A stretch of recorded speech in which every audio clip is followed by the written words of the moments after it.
What's going on, everybody? Welcome back to another video. Drew here, and we're going to talk about how to add drop shadow to an artboard in Procreate. Now, FYI, it's not really an artboard. The artboard is already existent when you create a new artboard. You're just adding drop shadow to a shape. So I know that sometimes when you see this on Instagram or you see this on someone's website and you're like, what the heck? How do they add that in Procreate? It's just adding drop shadow to a shape, and there's a couple ways to do it, but I'm going to show you the easiest way to add drop shadow to something like a square or a rectangle or even a circle inside Procreate to kind of add that depth to whatever your artwork is. Let's find out how to do that right now. All right, I've just opened up a new artboard in Procreate, as you can see here, and what a lot of people might do to draw like a rectangle or a circle to get the drop shadow is they might just go and pick the monoline brush or something like thick, and then they might just like draw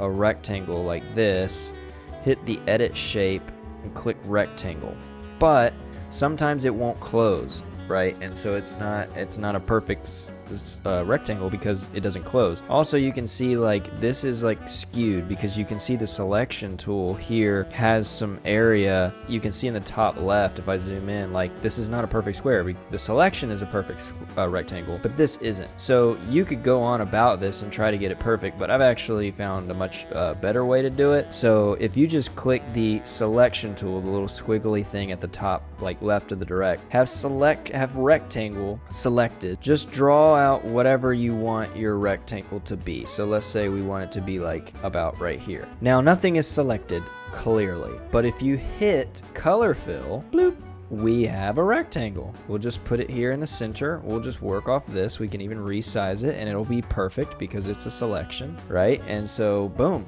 it was black because that's what was selected. So all we have to do to start getting our drop shadow is we'll duplicate this layer. We will 2-finger swipe to the right, or you can just tap and go to alpha lock. You can see there it says alpha lock. We will change our color to white because let's say we want a white artboard. Then we'll go back here with it alpha locked, tap fill layer to white. So boom, don't freak out. If we take this one off, we can see the black there. We can even see it coming through kind of around the corners. So we'll go to this layer, layer 1, which let's just rename it so that we don't get confused. We'll call it the black layer. And what we'll do is we'll go to the adjustments. That's third from the selection, so or 3 from the gallery, whatever. It's in the middle. It's the middle thing. We'll go to Gaussian blur and we'll pick layer, and then with your pen or your finger, drag it to the right until you see about like 10-ish%. That's pretty good. Like, I mean, you could keep going if you want. You can go real crazy with it, but that's like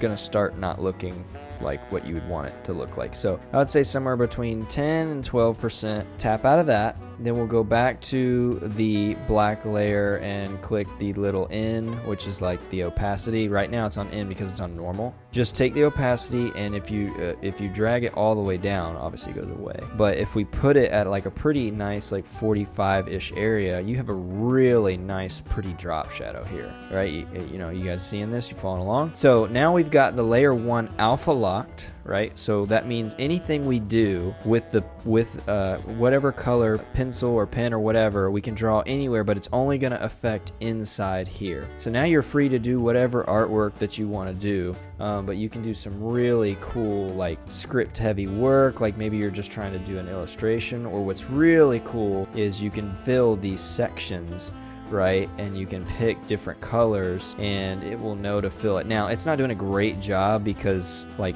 this pen isn't perfect. I'm not using a perfect pen. You guys get the idea. Like you can drag all your different colors in here and make something really cool. You guys know what I'm saying. You'll do it. I never let her just off of nothing because I'm not amazing at that. My wife is, but I'm not. That is essentially how you get the drop shadow. Now you can select both of these together, and if you don't know how to do that, just tap on one, then swipe to the right on the next, and you can turn this sucker. You can just grab that green dial, turn it to where it's straight up and down like that, and then boom, you've got it that way, you know, whatever you want. But that's how you do it. It's pretty simple, pretty easy, and then you can just lock the layer on top, right? The white layer or whatever color, or maybe you're gonna fill it in with a bunch of different colors, and then you can do your lettering or your design or your picture or whatever on that isolated layer. So I hope this was helpful. I hope it clears a lot of the confusion and the wow factor of like how they do the drop shadow in Procreate. It's super easy. It's basically just duplicating a layer and adding blur to it. That's all it is. So you can apply that same thing to your lettering or your illustrations or what have you. So let me know what else you want to see. Let me know if you're struggling with something in Procreate or something else, whatever. You know, I'm here to talk. I'm talking to you. If you made it this far in the video, clearly you are invested, and I appreciate it. I'm invested in you. I want the ends of these videos to be like inspirational. Like, you're great. Thank you so much for watching this video.